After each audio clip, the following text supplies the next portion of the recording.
Off Base rolls on. It's time now for one of my favorite segments here on the show. Here for it or hate it? So I'm going to give you fellas a statement, and you're going to tell me whether you're here for it or hate it. Pretty simple, right?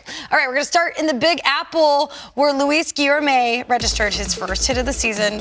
Do you even recognize him? After he shaved his beard, he obviously looked a lot different, but it seemed to work. So, Rec, let's start with you.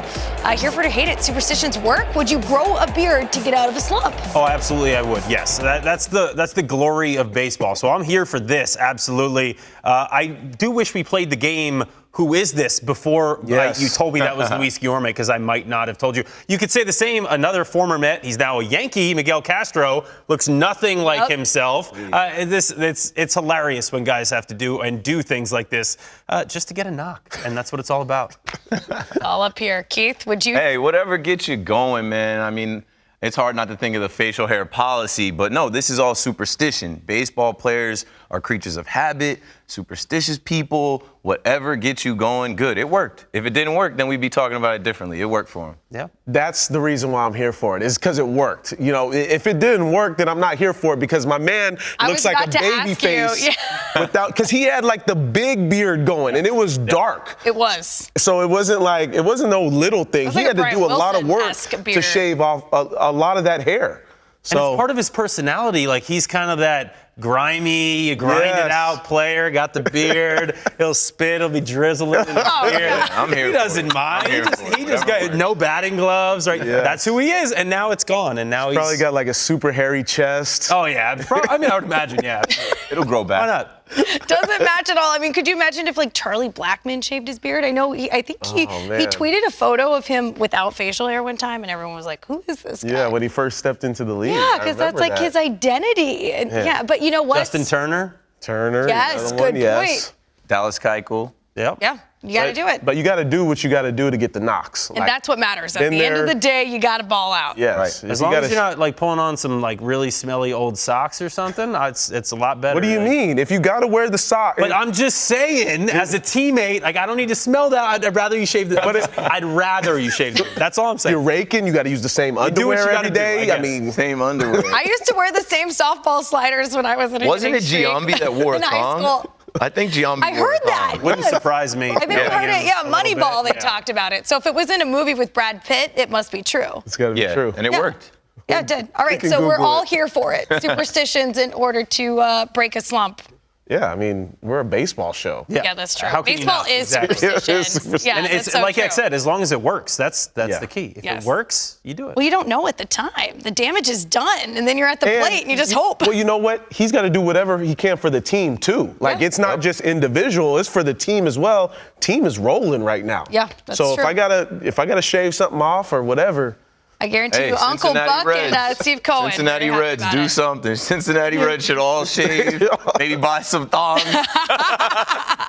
Yeah, they are in definite need of a slump buster. 9 straight losses there for the Reds. Okay, next up in Miami, where Nolan Arenado hit his 5th bomb of the season, which also happened to be his 10th extra base hit of the year with the Cards. So the dude just continues to roll year in and year out. X, here for it or hate it. Oh, man. Nolan Arenado will be the NL. I mean, I can't go against my Cardinals, like the team I played for. I think the reason why is, and it has almost nothing to do with what he's done so far. I look at just yesterday, he K'd 3 times before that last at-bat, that game-winning homer. The mentality is different right now with this kid. He's comfortable now after playing there for 1 season, and I think he understands his role in that offense. Like, the offense is going to have to be really good because the pitching staff doesn't strike out a lot of guys. So you got to be able to put up some runs offensively. And play defense, which we all know. Yes, they play defense, but look, Nolan Arenado, I'm not going to say I hate this because I love Nolan Arenado and I love his team first. This guy wants to win above all else. That's all he cares about. So like you said, he gets up there. He struck out a couple times. He doesn't care. He's going up there. He knows he can make a difference in that last AB. He puts it together. He does what he needs to do. That's what I love about Nolan Arenado. Now, if we're getting into the MVP talk, there are so many good young players right now. There's so many good players throughout the NL, the AL. It doesn't matter where you go.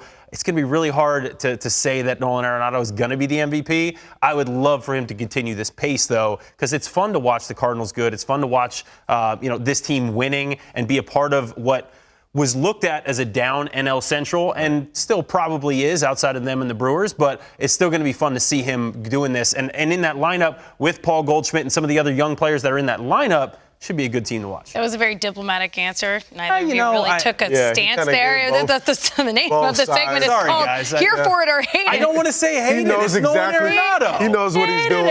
Okay, I'm absolutely here for it. This week, Take a didn't we stance. do our picks this week? Didn't I say earlier in the week? Yep. I don't know. I don't go back and watch the shows. I don't remember. I don't go back and watch the shows. You did. You selected him Monday, as, was that Monday or Tuesday? That was Monday. Monday. I don't even know what date it is now. I think but Hannah sure. said Juan Soto, and I said this guy is one of my favorite players. He's playing with his hair on fire again, and he's backing it up. He's making me look good so far. I might be right. Yeah, you're here for it. I'm here for it. Yeah. Obviously, I'm from Colorado, so there is going to be implicit bias there. Right. But he was really upset with his numbers last season, which is crazy because those numbers were very respectable. 30. He hit over 30. He was an all-star. I mean, his team made it to that wild card game.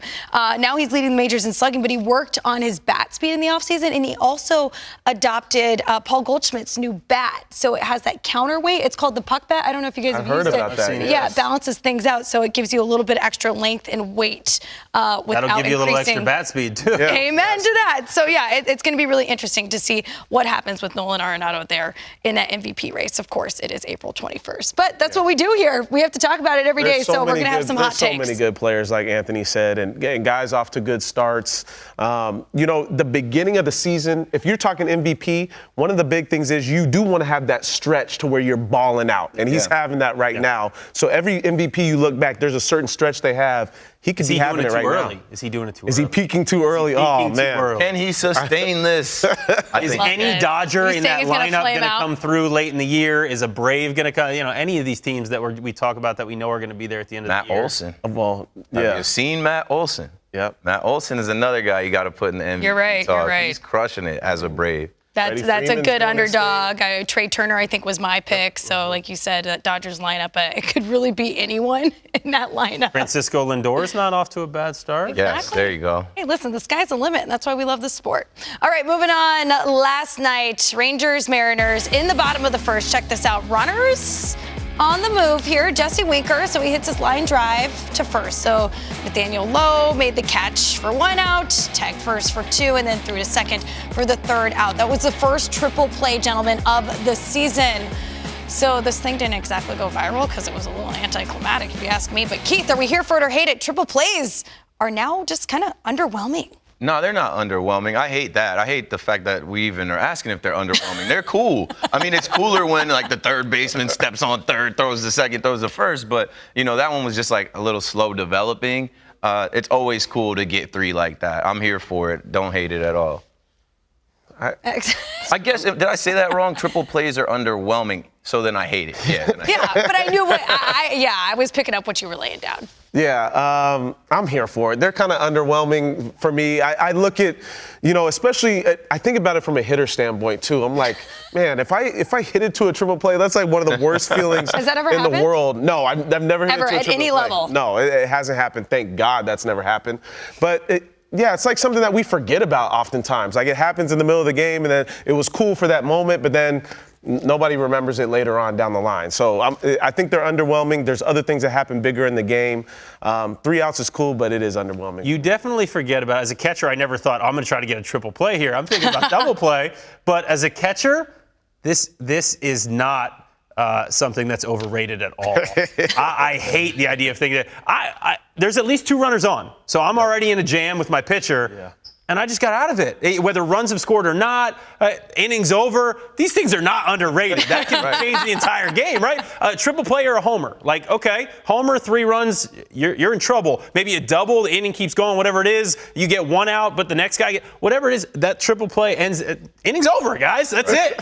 No more runs. That's how you get. That's your clock in baseball, right? And you just got 3 of them. That's a big deal. I love But this. half the time, like, nobody knows what's going on, right? There's so many plays where it's like, oh, wait, are we supposed to What was that recorded as? throw Where it to is he? second Wait, base? who was he? Yeah, where was nobody he knows how before to that? score it. It's like, what happened? And then even the offensive base runners are like, wait a minute, somebody caught the ball. I need to go back to my base. So most of the time there's so much confusion. It's like, what just happened? But, 3 outs, yeah, if you're on defense, it doesn't get Well, that happened that. recently with the Mets, and everyone was crediting Buck Showalter with, for working with his guys and just that heads-up base running. And I think most of the people involved in the play were like, what is happening? Yeah. The confusion comes because it's rare. You're like, what happened? So that can't be underwhelming. I've seen it in Yankee Stadium.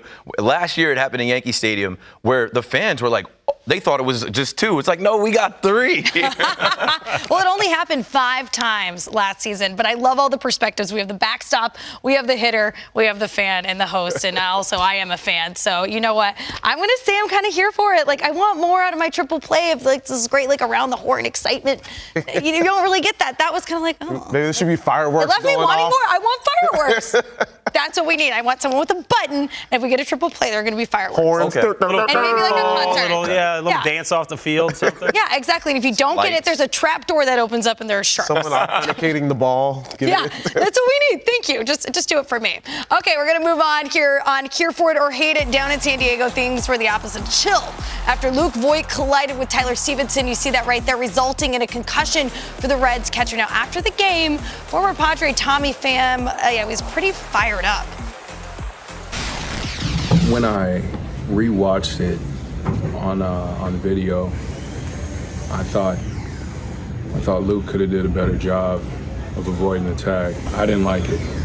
I don't like it at all. They can say what they want, Everybody on that side, man, they know I get down. I know a place here. I know an owner who'll let me use his gym if we need to settle anything. The way his hands hit him, it's dirty as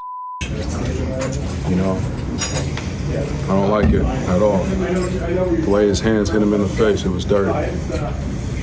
If Luke want to settle it, but I get down really well. Anything, Muay Thai, whatever. Like I said, I got an owner here who let me use his facility. So, I'm out. This is like, meet me at the flagpole at 3 o'clock after school. So we put together a little tail of the tape in case they did meet up at that facility, that owned by Tommy Pham's friend here. So you can see there, age pretty close, height, a little bit of a weight disparity, nicknames, both pretty decent guys. I like that. The fighting style. That is good. Brawler, based on that collision there. So Here For It or Hate It. Okay. These two going at it in the ring. I'm 100% here for this. The reason being because I know both of these guys. I played with both of these guys in the Cardinals organization. Came up with Tommy Pham. Came up with Luke Voit. 2 different styles of guys, right? You look at Tommy Pham, he's extremely aggressive. And Luke Voigt's almost like the big teddy bear type. So I think this could be an interesting little matchup right here. Pham has the spot. They go to it. We get the boxing gloves. We'll see what happens. I'm all here for this.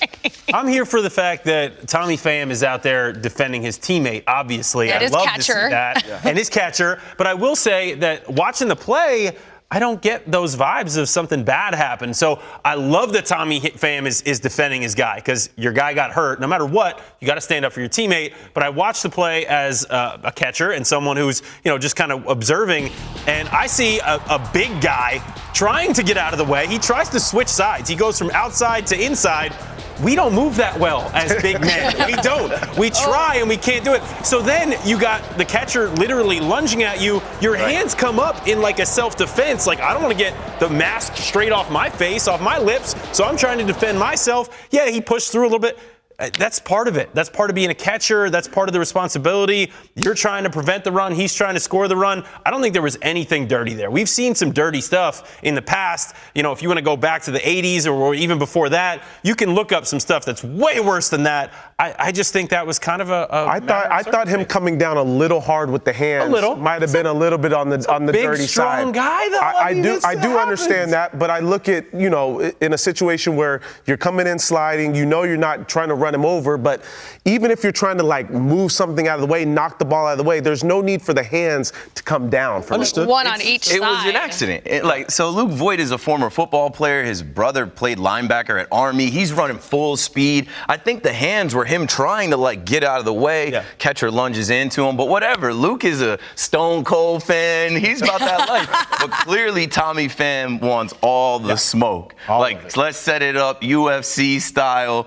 What's up? I'm sure Luke isn't worried about it. He probably didn't mean to do it and doesn't want that smoke. But it's fun to talk about. And Stevenson could have, I mean, this is just as a catcher's perspective. He lunged at Voigt. Yeah. You could have came in with the glove, right? Like, you didn't have to throw your body in there realistically. Right. I mean, if that's me catching and I'm in that scenario, I'm just trying to get there with the glove. I don't need to go block the plate. I have him out by enough. And so I think that's one of those things where, as a catcher, you're trying to prevent the run, so you might get caught up and lunge, but at the same time, you could have done things a little bit differently as well. Just it puts people in an awkward situation now that we have some of these rules and we're trying to prevent some of these contact. And I get it, but at the same time, you're going to have instances like this, and it's okay. I think with the bang situation too, like on the field as a player, when you see it happen that fast, it almost could look worse than when you slow it down and see what it looks like. So understanding Tommy Pham saw it there when it happened, he probably thought it was a lot worse than what it might have been. So